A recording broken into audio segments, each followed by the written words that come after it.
আসসালামু আলাইকুম।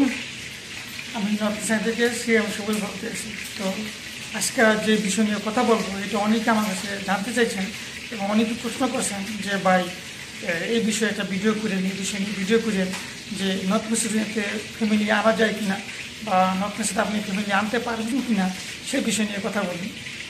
তো নর্থ মেসিতে আপনি ফ্যামিলি নিয়ে আসতে পারবেন, কিন্তু নিয়ে আসার জন্য আপনি যে কোম্পানিতে আসবেন ওই কোম্পানিতে আপনি মিনিমাম 1 বছর থাকবেন। 1 বছর থাকার পরে কোম্পানি যে ওনার আছে বা কোম্পানির মালিক আছে তাদের সাথে একটা গুড রিলেশন করবেন, তাদের সাথে সম্পর্ক ভালো করবেন, তাদেরকে ভালো কাজ দেখাবেন যাতে তারা আপনার প্রতি খুশি হয়। আর যখন আপনার প্রতি খুশি হবে তখনই বলি তারা আপনাদেরকে আপনার ফ্যামিলি আনার জন্য আপনাকে ইনভিটেশন লেটার দিবে। অথবা আপনি যদি বলেন যে দেখ আমার তো বউ আছে, আমি আমার বউকে নিয়ে আসতে চাই, আমি আমার বউর খরচের টাকা সব আমি বহন করবো, তুই শুধু আমাকে একটা ইনভিটেশন লেটার দে, আমি আমার ফ্যামিলি নিয়ে আসবো। ঠিক আছে, যখন আপনি ওদের সাথে এভাবে বলবেন আর যখন আপনার সাথে রিলেশনটা খুব ভালো হবে, গুড রিলেশন হবে, তখন ও আপনাকে কিন্তু ইনভিটেশন লেটার দিবে। এখন বলি কেন দিবে, মানে এখন আমি আমার কথা বলতেছি, আর আমার সাথে একটা দাদু আছে নেপালি দাদু, ওনার কথা বলতেছি। তো আমরা তো আমাদের যে ম্যাডাম আছে ম্যাডামের গেস্ট হাউসে থাকি। যাই হোক, তো আমাদের বস আমাদেরকে বলতেছে যে তোদেরকে আমি তোদের ফ্যামিলি ভিসা দিই, ঠিক আছে, ইনভিটেশন লেটার দিই, তোরা তো ফ্যামিলি নিয়ে আয়, ঠিক আছে, কিন্তু যত ডকুমেন্টস আছে তোরা দে, আমি তোদের ফ্যামিলির বাচ্চা হোক হোক বা তোদের বউ হোক যাই হোক আমি সবাইকে দিব, কিন্তু তোরা টাকা পে করে দিই। মানে খরচ যা আসবে, এর পিছনে যে টাকাগুলো আসবে, খরচ আসবে, যে কাগজপত্র মানে যত কিছু খরচ আছে খরচা আমাদের বহন করতে লাগবে, ও আমাদেরকে ইনভিটেশন লেটার দিবে, ঠিক আছে। তো এই প্রস্তাব যখন আমাদেরকে দিছে তখন আমরা হাসি। হ্যাঁ, তো আমরা তো রাজি হইনি, নেপালি দাদুও রাজি না, আমিও রাজি না, যে বলতে দেব, কিন্তু আমরা কিছু বলি না। বলতেছে আই এম নো জোক, ঠিক আছে, বলতেছে আই এম সিরিয়াসলি, মানে ও আমাদেরকে সিরিয়াসলি বলতেছে যে তোরা হাসিস না। আমরা হাসতেছিলাম তখন, বলতেছে আমি যদি মজা করি না, আমি সত্যি বলতেছি সিরিয়াসলি যে তোর টাকা পে করে আমি তোদেরকে পেপারসে দিব।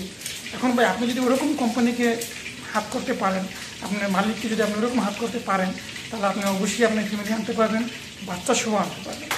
আর যখন এই দেশে যারা বিশেষ করে যারা রেস্টুরেন্টে জব করে তাদের যদি ফ্যামিলি নিয়ে আসেন, তাদের কিন্তু এক্সট্রা রুমের টাকা দেওয়া লাগবে না, কারণ রেস্টুরেন্টের মালিকগুলো ওরা রুম দিয়ে দেয়, একটা করে রুম আপনাকে দিয়ে দিবে। ওরা বড় অ্যাপার্টমেন্ট নিবে, অ্যাপার্টমেন্ট নেওয়ার পরে একটা অ্যাপার্টমেন্টের ভিতরে মধ্যে 2টা রুম থাকে কি 3টা রুম থাকে, তো 2-3টা রুম থাকলে আপনাকে ওরা একটা রুমে এক্সট্রা দিয়ে দিবে আপনাকে ফ্যামিলি নিয়ে থাকার জন্য। যদি আপনি রেস্টুরেন্টে জব করেন বা আবাসিক হোটেলে জব করেন বা ভালো কোনো কোম্পানিতে থাকেন, তখন আপনাকে সিটির ভিতরে ওরা আপনাকে এক্সট্রা রুম দিয়ে দিবে আপনাকে ফ্যামিলি নিয়ে থাকার জন্য। তো এই জন্যই আপনি যদি কোম্পানির সাথে ভালো গুড রিলেশন করতে পারেন, কোম্পানির সাথে আপনার ভালো সম্পর্ক হয়, তখন আপনি কিন্তু ফ্যামিলি নিয়ে আসতে পারবেন। এবং আপনি যদি এইসব জায়গায় নিয়ে আসেন তো আপনি এখানে থাকতে পারবেন। এবং আসার পরে যদি আপনার যদি কোনো রেস্টুরেন্ট হয় বা যে আবাসিক হোটেলগুলো আছে, যে ক্লিনারের কাজ হয়, যদি আপনি বলেন যে আপনি মিসেস আপনি কাম করাইবেন, তাও আপনি করাতে পারবেন কোম্পানিতে। ও কোম্পানিতে কাজও করতে পারবে, আপনিও কাজ করতে পারবেন, এবং কি প্লাস আপনাকে এক্সট্রা রুমও দিয়ে দেবে। তো এখানে অনেক নেপালি আছে যে ওরা বউ নিয়ে আসে, এখন বউ নিয়ে আসার পরে বউ নিয়ে থাকে, ওদেরকে একটা রুম দিয়ে দিচ্ছে, পার্সোনাল রুম দিয়ে দিচ্ছে। মনে করেন যে বউ কাজ করে মালিকের বাসায় আর ছেলে কাজ করে রেস্টুরেন্টে, কিন্তু ওরা রাতেরবেলা একই জায়গায় থাকে, ডিউটি শেষ তখন ওরা একই জায়গায় থাকে। তো এইভাবে আপনিও আনতে পারবেন, কোনো সমস্যা নাই, ফ্যামিলি নিয়ে আসা যাবে, কিন্তু কোম্পানির সাথে আপনার সাথে রিলেশন গুড হইতে লাগবে, কোম্পানির সাথে আপনার সাথে রিলেশন ভালো হইতে লাগবে। এবং আপনি আসার পরে যদি আপনার কোম্পানিতে লোক দরকার হয়, কোনো মেয়ের লোক, তখনও আপনি আনতে পারবেন আপনার মিসেসকে ভিসা দিয়ে, অথবা যে বাচ্চা থাকে সাথে বাচ্চাকে নিয়ে আসতে পারবেন। এবং নর্থ মেসিতে যদি আপনি সিটিতে পড়েন, খাওয়ান খরচ অনেক কম, টাকা পয়সা অনেক কম লাগে, আপনি খুব সুন্দরভাবে দুজনে খাইতে পারবেন, কারণ রুম তো কোম্পানি দিয়ে দিবে। দুজনে খাবারটা, দুজনে যদি কাজ করেন কোম্পানিতে, তাহলে দুজনকে খাবার টাকা দিবে কোম্পানি। তো আপনার থাকে বাচ্চাটা, তো বাচ্চার জন্য আপনার কোনো খরচ হবে না, দুজনে যে টাকা পাবেন ওই টাকা দিয়ে সুন্দর মতো খাইতে পারবেন, সংসার চলবে। যে বাচ্চা থাকে বাচ্চাও চালাতে পারবেন। আর নর্থ মেসিডোনিয়াতে যদি আপনি সিটিতে থাকেন, খাবার দাবারে অত একটা খরচ নাই, আপনার অল্প খরচিতে আপনার সংসার চলবে, সুন্দরভাবে আপনার সংসার কাটাইতে পারবেন। তো এখন আপনি যদি ফ্যামিলি নিয়ে আসতে চান, তাহলে আপনাকে কোম্পানির সাথে ভালো রিলেশন করতে লাগবে, আপনার এখানে মেবি 1 বছর থাকতে লাগবে, অথবা 6 মাস যদি আপনি থাকেন, 6 মাস 3 মাস থাকার পর আপনার কোম্পানির সাথে ভালো সম্পর্ক হয়ে গেলে আপনি তখন কোম্পানিকে রিকোয়েস্ট করলে কোম্পানি আপনাকে ফ্যামিলি ভিসা দিবে, বাচ্চা ভিসা দিবে।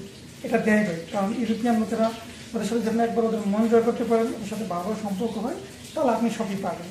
তো এটাই ছিল কথা, যে ফ্যামিলি আনা যাবে, কিন্তু আপনাকে কোম্পানির সাথে রিলেশনটা ভালো রাখতে লাগবে, সম্পর্কটা ভালো রাখতে লাগবে।